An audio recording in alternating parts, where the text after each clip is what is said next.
സത്യമെന്നാൽ എന്താണ്? ലോകത്തിലുള്ള എല്ലാ ദാർശനികരും കുറഞ്ഞപക്ഷം കഴിഞ്ഞ 2500 വർഷങ്ങളായി ഉയർത്തിയിട്ടുള്ളതും അതിനോട് മൽപ്പിടുത്തം നടത്തിയിട്ടുള്ളതുമായൊരു ചോദ്യമാണ് സത്യമെന്നാൽ എന്താണ്?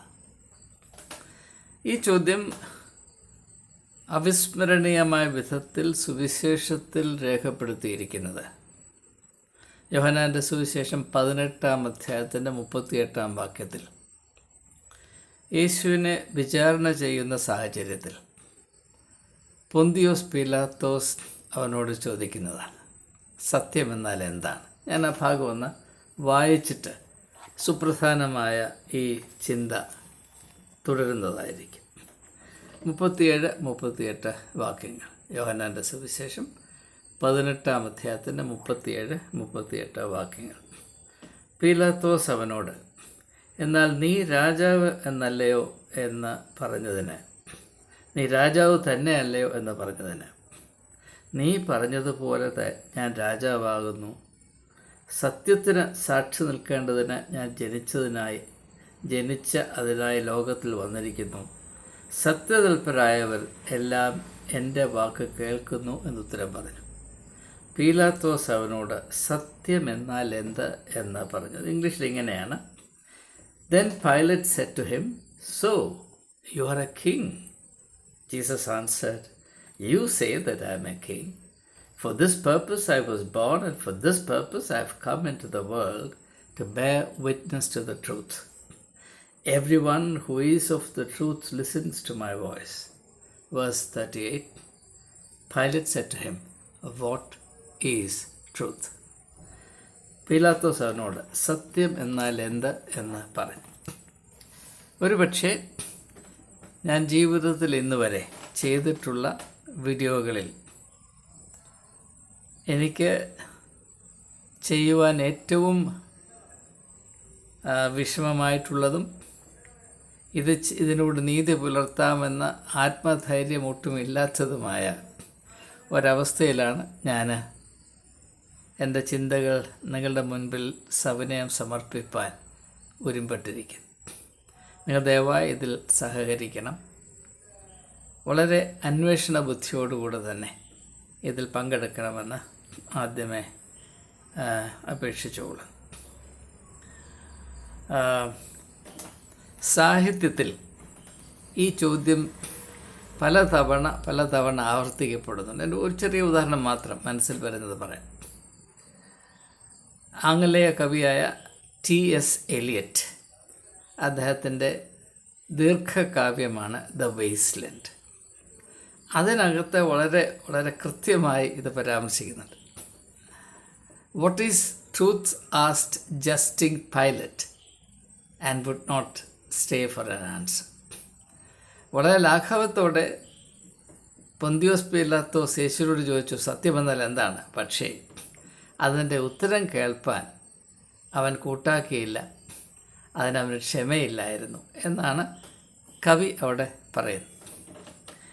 സത്യത്തിന് യേശുവിൻ്റെ വ്യക്തിത്വത്തിലും അവൻ്റെ ദൗത്യത്തിലും സുപ്രധാനമായ പങ്ക് ഉണ്ടായിരുന്നു, അല്ലെങ്കിൽ പ്രാധാന്യം കൽപ്പിച്ചിരുന്നുവെന്ന് പ്രത്യേകമായി എടുത്തു പറയേണ്ട ആവശ്യമില്ല. യോഹന്നാൻ്റെ സുവിശേഷം 14-ാം അധ്യായത്തിൻ്റെ 6-ാം വാക്യം നമുക്ക് കാണാപ്പാഠമാണ്.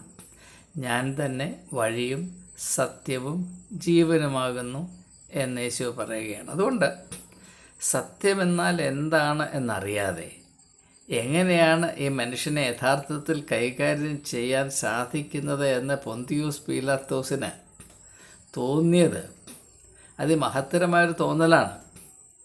ക്രിസ്ത്യാനികൾക്ക് തോന്നേണ്ട തോന്നലാണ്, പക്ഷേ ക്രിസ്ത്യാനികൾക്ക് അല്പം പോലും ഇല്ലാത്ത ഒരു തോന്നലാണ്. സത്യമെന്ത് എന്നതിനെപ്പറ്റി അല്പം പോലും താല്പര്യമില്ലാതെ ഹൃദയത്തെ യേശുവിന് കൊടുത്ത് യേശുവിനെ കൊണ്ട് തങ്ങളുടെ ജീവിതത്തിൻ്റെ ഭാരമെല്ലാം ചുമപ്പിച്ച് യേശുവിനെ നല്ലൊരു ചുമടുതാങ്ങിയായോ കഴുതയായോ ഉപയോഗിക്കാമെന്ന താല്പര്യത്തിലാണ് അറിഞ്ഞോ അറിയാതെയോ ബഹുഭൂരിപക്ഷം ക്രിസ്ത്യാനികളും സ്ഥിതി ചെയ്യുന്നത്. അതിനെപ്പറ്റി ഞാൻ കൂടുതലായി വിശദീകരിക്കുന്നില്ല. യേശുവിൻ്റെ കാഴ്ചപ്പാടിൽ സത്യമെന്നാൽ എന്താണ്? യേശു പൊന്തിയോസ് പീലാത്തോസിന് ഒരു പക്ഷേ കൊടുക്കാമായിരുന്ന ഉത്തരം എന്താണ്? അല്ലെങ്കിൽ യേശുവിൻ്റെ കാഴ്ചപ്പാടിൽ സത്യം എന്താണ്? ഇതാണ് നമ്മുടെ അന്വേഷണ വിഷയം. ഇതിന് സഹായകരമായി സുവിശേഷത്തിൽ നിന്ന്, അതായത് യോഹന്നാൻ്റെ തന്നെ സുവിശേഷത്തിൽ നിന്ന് വേറൊരു ഭാഗം കൂടെ ഞാൻ നിങ്ങളുടെ ശ്രദ്ധയിൽപ്പെടുത്തട്ടെ. 1-ാം അധ്യായത്തിൻ്റെ 14-ാം വാക്യം. അത് നമുക്ക് ഏവർക്കും കാണാപ്പാടും അറിയാവുന്നതാണ്. വചനം ജഡമായി തീർന്നു, കൃപയും സത്യവും നിറഞ്ഞവനായി നമ്മുടെ ഇടയിൽ പാർത്തു. കൃപയും സത്യവും നിറഞ്ഞവനായി നമ്മുടെ ഇടയിൽ പാർത്തു. അപ്പോൾ സത്യം എന്നാൽ എന്താണ്? ഞാൻ വളരെയധികം ചിന്തിക്കുകയും അന്വേഷിക്കുകയും ചെയ്തിട്ടുള്ള ഒരു ഭാഗമാണ്, ഒരു ചോദ്യമാണ്, ഒരു പ്രശ്നമാണ്, ഒരു സമസ്യയാണിത്. എന്നാൽ ഒരു പക്ഷേ നിങ്ങൾക്ക് അത്ഭുതം തോന്നിക്കാവുന്ന ഒരു വെളിപ്പെടുത്തൽ ഞാനിപ്പോൾ നടത്താൻ പോവുകയാണ്. നിങ്ങൾ അത് ഒരു മുൻവിധിയോടുകൂടെ കാണരുത്. അല്പം ശ്രദ്ധയോടെ ഇത് ശ്രവിച്ചാൽ അതിൻ്റെ യുക്തി മനസ്സിലാകും. യഥാർത്ഥത്തിൽ ഈ ചോദ്യത്തിൻ്റെ ഉത്തരം, അതായത് പൊന്തിയോസ് പീലാത്തോസിനോട് ഏതാണ്ട് ചെവികൾ പൊട്ടിക്കുമാർ, ഡെഫനിങ് സൈലൻസ് നമ്മൾ പറയത്തില്ലേ, കർണകഠോരമായ നിശബ്ദതയിൽ കൂടെ യേശു നൽകിയൊരു മറുപടിയുണ്ട്. നിശബ്ദതയാണ് ആ മറുപടി. ആ മറുപടിയിൽ കൂടെ യേശു നൽകുന്ന ഉത്തരത്തെ, എന്തുകൊണ്ടാണ് മറുപടിയിൽ കൂടെ പൊന്തിയോസ് പീലാത്തോസിന് മറുപടി നൽകിയത്? മറുപടി അവന് കിട്ടി, അവനത് മനസ്സിലായി.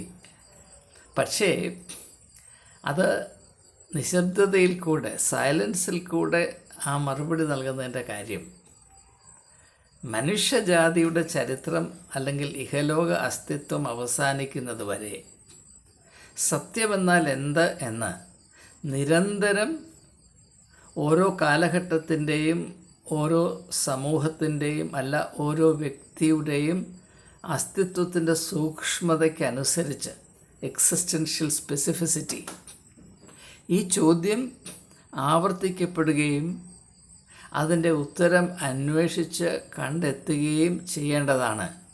അതാണ് ആ നിശബ്ദതയുടെ അർത്ഥമെന്നാണ് ഞാൻ മനസ്സിലാക്കുന്നത്. അതുകൊണ്ട് ഞാൻ ഈ ചോദ്യത്തെ പിന്തുടർന്നതിൻ്റെ ഫലമായി, ദീർഘനാൾ പിന്തുടർന്നതിൻ്റെ ഫലമായി, എനിക്ക് ഇതിനെപ്പറ്റി ഒരു പക്ഷേ സാധാരണ ലഭിക്കാൻ സാധ്യമല്ലാത്ത വിധത്തിൽ വ്യക്തതയോടൊരു ഉത്തരം കിട്ടിയത്. ഇത് പറയുമ്പോഴാണ് നിങ്ങൾ ഒരു പക്ഷേ അത്ഭുതപ്പെടുന്നത്, അല്ലെങ്കിൽ നെറ്റ് പുരുകം ചുളിക്കുന്നത് സാഹിത്യത്തിൽ കൂടെയാണ്. അത് പ്രസിദ്ധമായ ഒരു ഫ്രഞ്ച് നോവലിൽ കൂടെയാണ്. അതിനെപ്പറ്റി ഞാൻ ഒരു വീഡിയോ ചെയ്തു കഴിഞ്ഞു. വിക്ടർ ഹ്യൂഗോയുടെ ലേ മിസറാബിൾ എന്ന നോവൽ, അത് 1925 നാലപ്പാട്ട് നാരായണ മേനോൻ മലയാളത്തിലേക്ക് മൊഴിമാറ്റം ചെയ്തു. അത് സൂചിപ്പിച്ച് ഇതിന് മുൻപ് ഞാനൊരു വീഡിയോ ചെയ്ത് ഇവരുമായി പങ്കിട്ടിട്ടുള്ളതാണ്. പക്ഷേ അതിൻ്റെ ഉള്ളടക്കം ഞാനിവിടെ ആവർത്തിക്കുകയില്ല. പാവങ്ങൾ എന്നാണ് അതിൻ്റെ ശീർഷകം. വിക്ടർ ഹ്യൂഗോയുടെ ഈ നോവലിൽ എന്നെ ഏറ്റവും ആകർഷിക്കുന്ന കഥാപാത്രം ഒരു ബിഷപ്പാണ്. എന്ന് പറയുമ്പോൾ ചിലപ്പോൾ ആളുകൾക്ക് അല്പം അത്ഭുതം തോന്നാൻ സാധ്യതയുണ്ട്. കാരണം പലരും എന്നെ ബിഷപ്പന്മാരുടെ ശത്രുവായിട്ടാണ് മനസ്സിലാക്കിയിരിക്കുന്നത്. അത് ഓരോരുത്തരുടെ മനോഗതം, എനിക്കതിനെപ്പറ്റി ഒന്നും പറയാനില്ല. ഞാൻ ഏറ്റവും വിലമതിക്കുന്ന, ഞാൻ ഏറ്റവും ആദരിക്കുന്ന, ഒരുപക്ഷെ കണ്ടാൽ ഞാൻ മുട്ടിന്മേൽ നിന്ന് കൈകൂപ്പി അദ്ദേഹത്തെ എൻ്റെ ബഹുമാനം അറിയിക്കുന്നൊരു കഥാപാത്രമുണ്ട്. അദ്ദേഹത്തിൻ്റെ പേര് ബിഷപ്പ് മിറിയൽ എന്നാണ്. അദ്ദേഹത്തിൻ്റെ മുഴുവൻ പേര് ഞാൻ മുമ്പുള്ള വീഡിയോയിൽ സൂചിപ്പിച്ചിട്ടുള്ളതാണ്. Charles François ബിയാവിനു മിറിയൽ. അദ്ദേഹത്തിൻ്റെ ചിത്രീകരണം, അതിൽ കൂടെ എങ്ങനെയാണ് പൊന്തിയോസ് പീലാത്തോസ് എത്രയോ വർഷങ്ങൾക്ക് മുൻപ് യേശുവിനോട് ചോദിച്ച ചോദ്യത്തിന് ഞാൻ ഉത്തരം കണ്ടുപിടിച്ചത്, എന്നത് അല്പം കൗതുകമേറിയ ഒരു വിഷയമാണ്. ഇത് മനസ്സിലാക്കണമെങ്കിൽ അല്പം ക്ഷമയോടെ എനിക്ക് പറയാനുള്ള കാര്യം നിങ്ങൾ ശ്രദ്ധിച്ച മുഴുവനും കേട്ടാൽ മാത്രമേ മനസ്സിലാകുകയുള്ളൂ.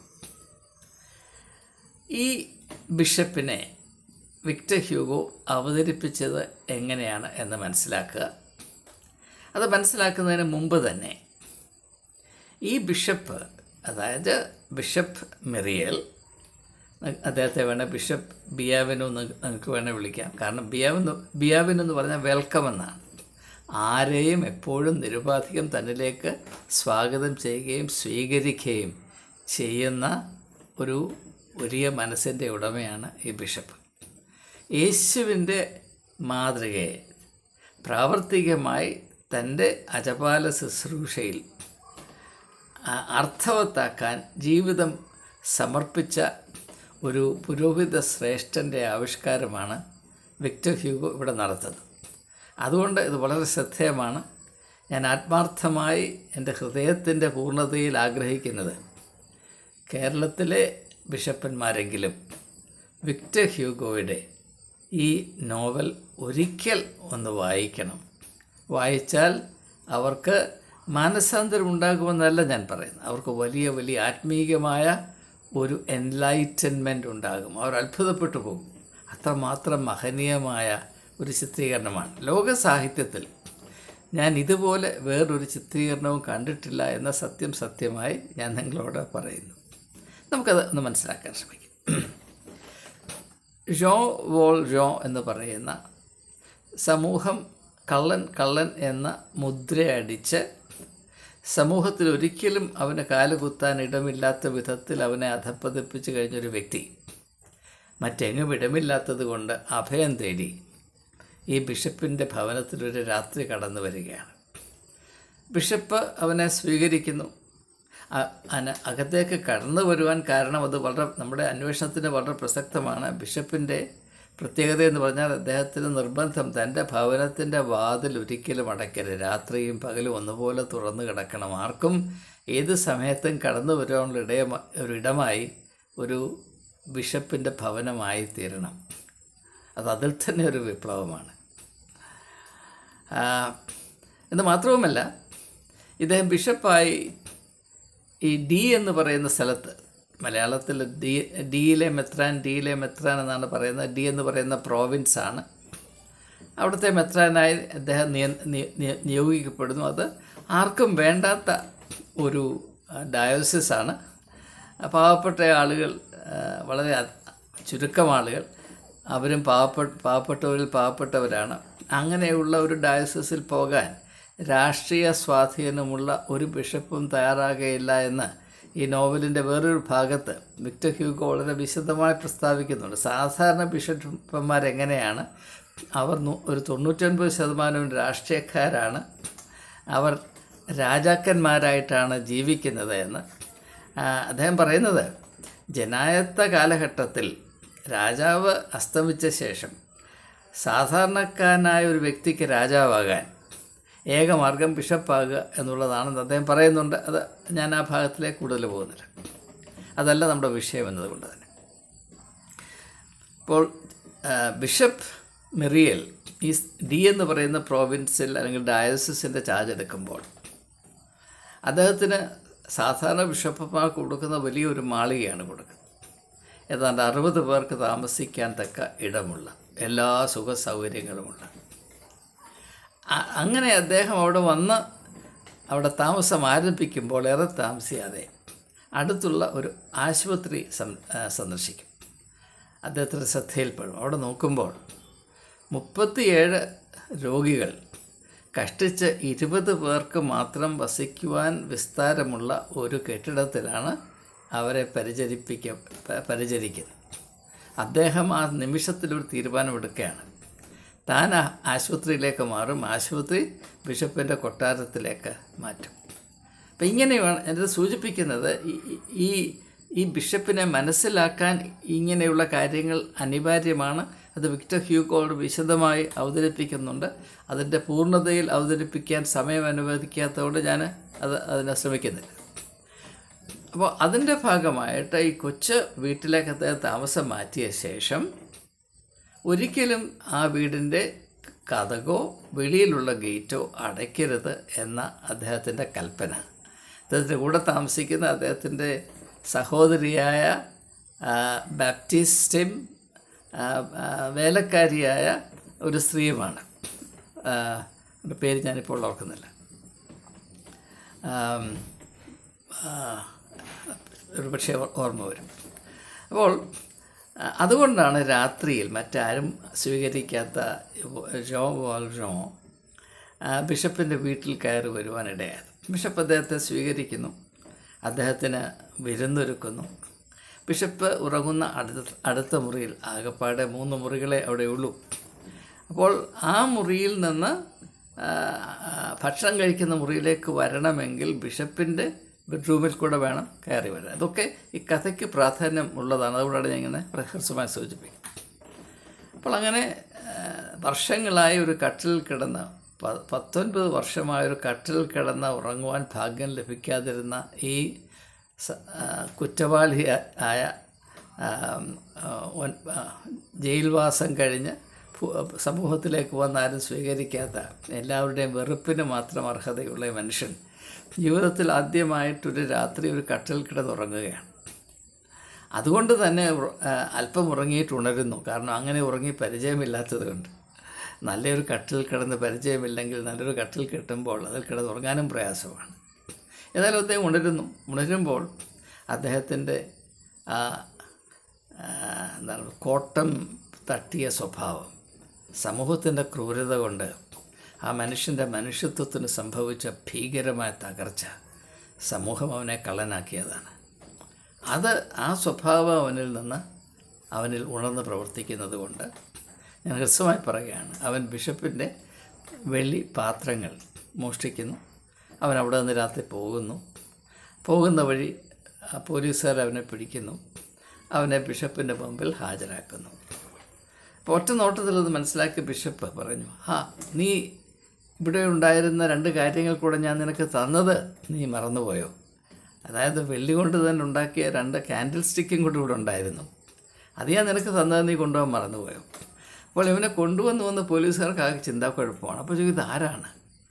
അപ്പോഴാണ് ബിഷപ്പ് കള്ളം പറയുന്നത്, ഇവൻ എൻ്റെ സഹോദരനാണ്. അതൊരു വലിയ കള്ളമാണല്ലേ, അതൊരു വലിയ കള്ളമാണ്. എന്നാൽ ആ കള്ളം മാത്രമല്ല അദ്ദേഹം അവിടെ പറയുന്നത്. അങ്ങനെ പിടിക്കപ്പെട്ടിട്ടും പോലീസുകാരുടെ കയ്യിൽ നിന്ന് അവനെ രക്ഷിക്കുന്നതിന് വേണ്ടി പോലീസുകാരോട് കള്ളം പറഞ്ഞ ബിഷപ്പ്, പോലീസുകാർ പോകുന്നു. അതിനുശേഷം ഈ ജോൺ വാൽജോൺ എന്ന് പറയുന്ന വ്യക്തിക്കും പോകണം. അപ്പോൾ പോകുമ്പം അവനോട് ഒരു കള്ളം പറഞ്ഞാണ് ബിഷപ്പ് വിടുന്നത്. എന്താണ് പറയുന്നത്? ഞാൻ നിനക്ക് ഇതൊക്കെ നൽകി, നീ ഇനിയും നല്ലതായി ജീവിക്കാമെന്ന് എനിക്ക് നൽകിയ വാഗ്ദാനം നീ മറന്നു പോകരുത്. ഒരു നല്ലവനായി ജീവിക്കാം, അങ്ങനെ ഒരു വാഗ്ദാനം ഇദ്ദേഹം കൊടുത്തില്ലായിരുന്നു. അതും കള്ളം പറയുകയാണ്. ആ കള്ളം പിന്നെ ഈ മനുഷ്യൻ്റെ ജീവിതത്തിൽ അത്ഭുതകരമായി ക്രിയ ചെയ്യും. അത് ഈ കഥയുടെ മറ്റൊരു ഭാഗമാണ്. അവിടെയൊക്കെ നമുക്കിപ്പോൾ തൽക്കാലം പോകേണ്ട ആവശ്യമില്ല. ഞാൻ പറഞ്ഞ 2 കള്ളം ഇവിടെ പറയുകയാണ്. ഈ 2 കള്ളം നിങ്ങൾ ആ ചിത്രീകരണത്തിൻ്റെ പശ്ചാത്തലത്തിൽ നോക്കിയാൽ അത് ആത്യന്തികമായ സത്യമാണ്. അതാണ് സത്യം. പക്ഷെ അത് മനസ്സിലാക്കേണ്ട കാര്യം, സാധാരണ മനുഷ്യരുടെ കണ്ണിൽ കൂടെ, അല്ലെങ്കിൽ പോലീസുകാരുടെ കണ്ണിൽ കൂടെ, അല്ലെങ്കിൽ നിയമത്തിൻ്റെ കണ്ണിൽ കൂടെ നോക്കുമ്പോൾ ശുദ്ധ കള്ളമാണ് എന്ന് തോന്നിക്കാവുന്ന ഈ ആദ്യത്തെ പ്രസ്താവന, ഇത് അവൻ മോഷ്ടിച്ചതല്ല, അവൻ എൻ്റെ സഹോദരനാണ്, അവൻ എൻ്റെ സുഹൃത്താണ്, അവൻ ഞാൻ കൊടുത്തതാണ് എന്ന് പറയുന്ന കള്ളം, അത് കള്ളമല്ലാതായിത്തീരുന്ന ഒരു സാഹചര്യമുണ്ട്. ഇതാണ് ബിഷപ്പന്മാർ മനസ്സിലാക്കേണ്ടത്. അതെന്താണ്? ആദ്യമായി മനസ്സിലാക്കേണ്ടത്, ഈ മഹാനായ ആത്മീയനായ ബിഷപ്പ് സ്വീകരിച്ചിരിക്കുന്ന ജീവിത ശൈലി യഥാർത്ഥത്തിൽ ദാരിദ്ര്യം, അത് പ്രഹസനമല്ല. നമ്മുടെ ഇപ്പോൾ പുരോഹിതന്മാരും മെത്രാന്മാരുമൊക്കെ അവരെ വാഴിക്കുന്ന സമയത്ത് ദൈവത്തിൻ്റെ മുമ്പിൽ പ്രതിജ്ഞ ചെയ്യും. എന്താണ്? ദാരിദ്ര്യത്തിലൊക്കെ ജീവിച്ചുകൊള്ളാം എന്ന് പറഞ്ഞിട്ട് രാജാക്കന്മാരെ പോലെ ജീവിക്കുന്ന പ്രഹസനമല്ല.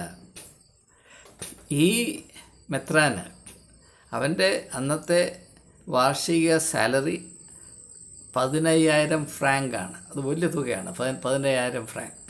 ഈ 15,000 രൂപയും അദ്ദേഹം ഓരോരോ കാര്യത്തിന് വേണ്ടി ദാനം ചെയ്യുകയാണ്. എന്നിട്ടത് പോരാഞ്ഞിട്ട് അദ്ദേഹം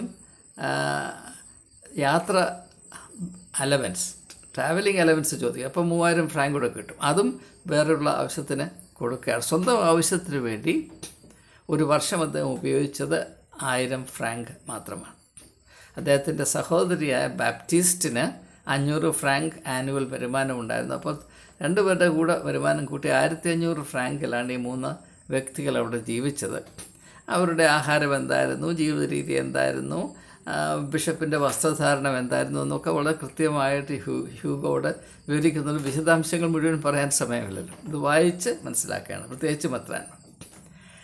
അപ്പം അങ്ങനെയുള്ള ജീവിതശൈലി നടത്തുന്ന ഒരു വ്യക്തിക്ക് മാത്രമേ ആർക്കും എപ്പോഴും കയറി വരത്തക്കവണ്ണം ഞാൻ വസിക്കുന്ന ഭവനത്തിൻ്റെ വാതിൽ, അതിൻ്റെ ഗേറ്റ് ഒരിക്കലും അടയ്ക്കരുത്, പൂട്ടരുത് എന്ന് പറയാൻ സാധിക്കുകയുള്ളൂ. ഭൗതികമായ സമ്പത്തിൽ മനസ്സ് വയ്ക്കുന്ന ഒരുത്തന് പോലും, എന്ന് പറഞ്ഞാൽ കേരളത്തിലെ ഒരു മെത്രാന് പോലും ആർക്കും ഏത് സമയത്തും കയറി വരത്തക്കവണ്ണമുള്ള ഒരു ഭവനമായിരിക്കണം ഒരാട്ടിടയനായ എൻ്റേത് എന്ന് പറയാൻ സാധ്യമല്ല. കാരണം അവരുടെ ഭവനത്തിലൊക്കെ ഇഷ്ടം പോലെ സ്വത്ത് കുമിഞ്ഞുകൂടിയിരിപ്പുണ്ട്. അപ്പോൾ ഒരു കള്ളനായ വ്യക്തിയെ മനുഷ്യനായി കാണുവാൻ തക്കവണ്ണം ഈ ബിഷപ്പ് മിറിയേലിന് അല്ലെങ്കിൽ ബിഷപ്പ് ബിയാവനുവിന് സാധിക്കുന്നത് അതിൻ്റെ ഒരു ഘടകം അദ്ദേഹത്തിൻ്റെ ജീവിത ശൈലിയാണ്. നാം സ്വത്തിനോട് ആസക്തി അനുഭവിക്കുമ്പോൾ, നാം സ്വത്ത് ആർജിച്ചു വെക്കുമ്പോൾ പെട്ടെന്ന് ബാക്കിയുള്ളവർ കള്ളന്മാരാകും. അതുകൊണ്ട് നാം ഒരു അസുരക്ഷിതാവസ്ഥ അനുഭവപ്പെടും. അതുകൊണ്ട് വലിയ വാതിലും സുഭദ്രമായി പൂട്ടാനുള്ള ക്രമീകരണവും, വീടിനകത്ത് പല വിധത്തിലുള്ള ക്രമീകരണങ്ങളും, ലോക്കറുകളും സ്റ്റീൽ അലമാരകളും, പിന്നെ ഗേറ്റിന് വെളിയിൽ പാറാവുകാരും, ഇങ്ങനെ എല്ലാവിധ സജ്ജീകരണങ്ങളും ഉണ്ടായിരിക്കും. കാരണം എന്താണ്? എനിക്ക് സ്വത്തിൻ്റെ ഉടമസ്ഥതയുണ്ടെങ്കിൽ പിന്നെ ബാക്കിയുള്ളവരെല്ലാം കള്ളന്മാരാണ്. പൊട്ടൻഷ്യൽ, അവർക്ക് അവസരം കൊടുത്താൽ അവർ മോഷ്ടിച്ചുകൊണ്ടു. ഈ സ്വത്തൊന്നും എൻ്റെ അല്ല എന്ന് വിശ്വസിക്കുന്നവന് കള്ളൻ എന്ന് പറയുന്ന ഒരു കാറ്റഗറി ഇല്ല. മനുഷ്യർ മാത്രമേ ഉള്ളൂ.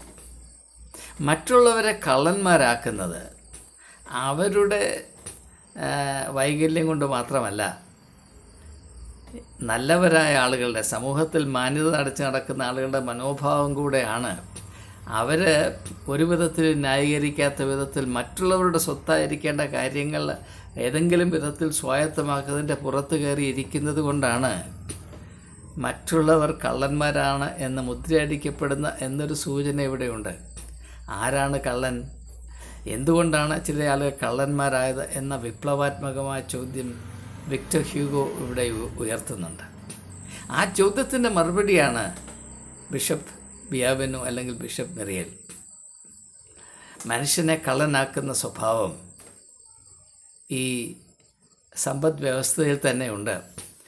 അതുകൊണ്ടാണ് ആ കാലത്ത് വളരെയധികം പ്രശസ്തി ആർജിച്ച ഒരു ഫ്രഞ്ച് ചിന്തകനായിരുന്നു പ്രൂധോൺ, PRUDHON, പ്രൂധോൺ. അദ്ദേഹത്തിൻ്റെ സുപ്രധാനമായ ഒരു പ്രസ്താവനയുണ്ട്. അതാണ് പ്രൈവറ്റ് പ്രോപ്പർട്ടി ഈസ് തെഫ്റ്റ്. സ്വകാര്യ സ്വത്ത് എന്ന് പറയുന്നത് അതിൽ തന്നെ മോഷണമാണ്. മറ്റുള്ളവരിൽ നിന്ന് മോഷ്ടിച്ചിട്ടാണ് നീ വലിയ സ്വത്തുകാരനായത്. Private property is theft. നിങ്ങൾക്ക് താല്പര്യമുണ്ടെങ്കിൽ അദ്ദേഹത്തിൻ്റെ കൃതി വായിക്കാവുന്നതാണ്. Proudhon, PRUDHON, Proudhon. Private property is theft.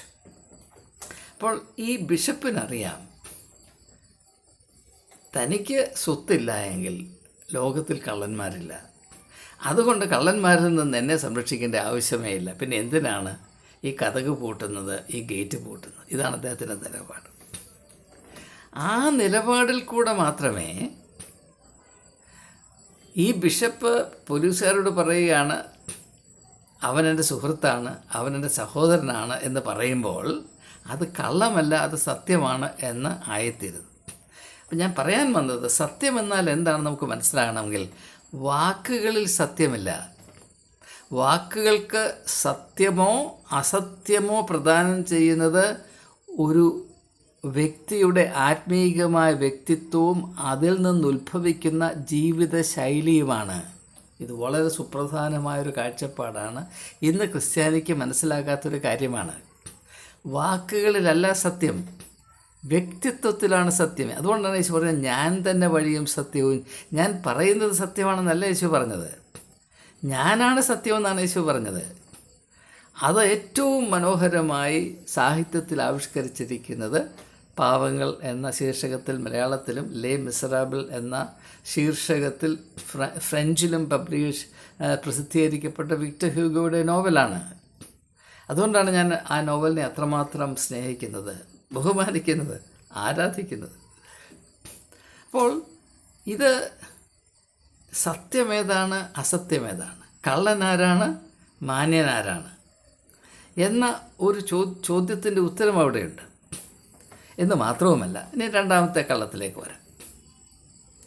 ഞാൻ പറഞ്ഞതുപോലെ ജോൺ വാൾജോൺ ഈ ബിഷപ്പിന് അങ്ങനെ ഒരു വാഗ്ദാനം കൊടുത്തില്ല. പക്ഷേ അവൻ ആരാണ്? ഈ നോവലിൻ്റെ ഒരു പ്രധാനപ്പെട്ട അന്വേഷണം ജോൺ വാൾജോൺ ആരാണ് എന്നുള്ളതാണ്. ആ ചോദ്യത്തിൻ്റെ അവനെപ്പറ്റിയുള്ള സത്യത്തെ അവൻ്റെ ജീവിതം കൊണ്ട് അന്വേഷിക്കുക എന്നതാണ് ഈ നോവലിൻ്റെ ഏറ്റവും വലിയ പ്രത്യേകത. ജോൺ വാൾജോൺ 19 വർഷം തടങ്കലിലായിരിക്കുമ്പോൾ അദ്ദേഹത്തിന് പേരില്ലായിരുന്ന ഒരു നമ്പർ മാത്രമാണ്. ഇപ്പോൾ കഥയിൽ ഈ വ്യക്തിയുടെ ക്യാരക്ടറുടെ കഥാപാത്രത്തിൻ്റെ ജീവിതം ആരംഭിക്കുന്നത് ഒരു മനുഷ്യനായിട്ടുള്ള നമ്പറായിട്ടാണ്.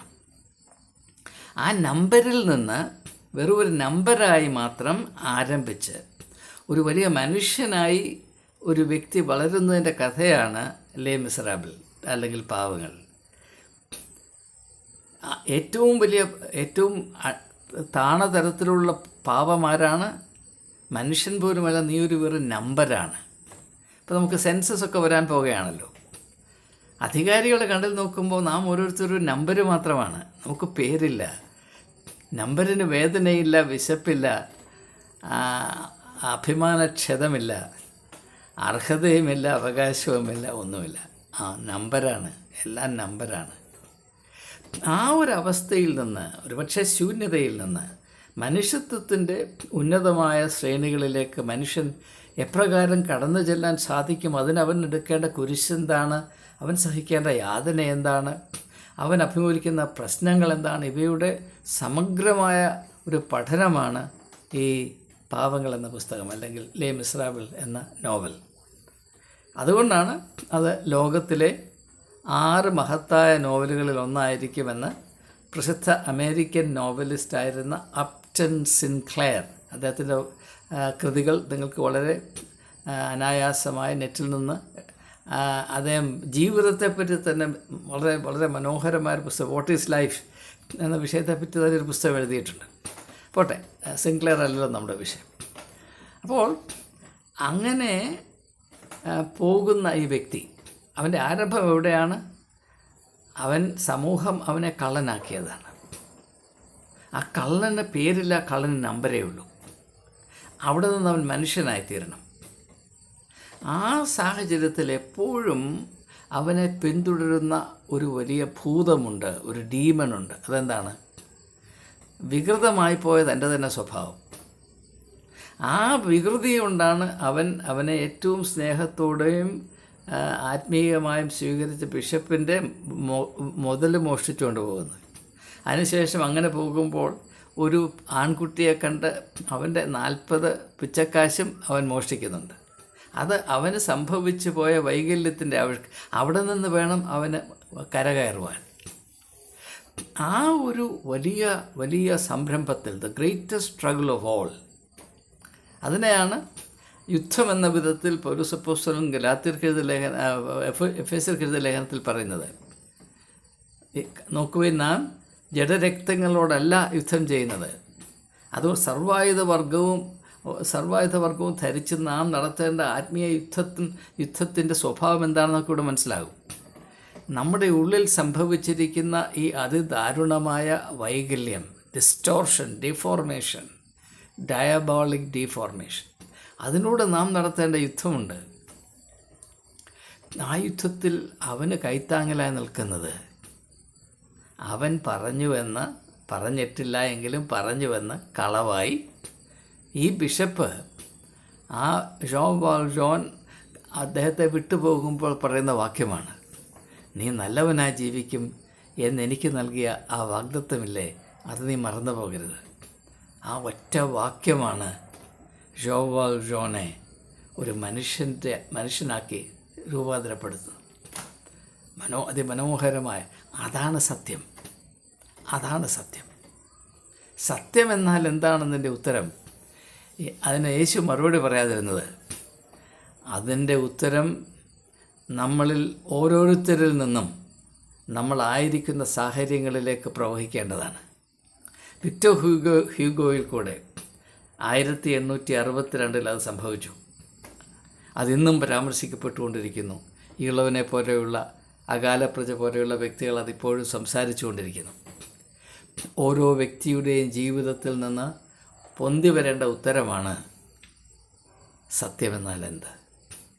നമുക്കൊന്നുകൂടെ യോഹന്നാന്റെ സുവിശേഷം 1-ാം അധ്യായത്തിൻ്റെ 14-ാം വാക്യം ഓർക്കാം.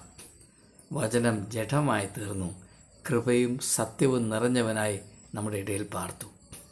സത്യം നാവുകൊണ്ട് സാക്ഷീകരിക്കേണ്ടതല്ല, അത് മജ്ജയും മാംസവും പ്രാപിച്ച് മനുഷ്യരുടെ ഇടയിൽ ജീവിച്ച് അവരുടെ വിടുതലിന് നിദാനമായി പ്രവർത്തിക്കേണ്ട അത്ഭുത ശക്തിയാണ് സത്യം.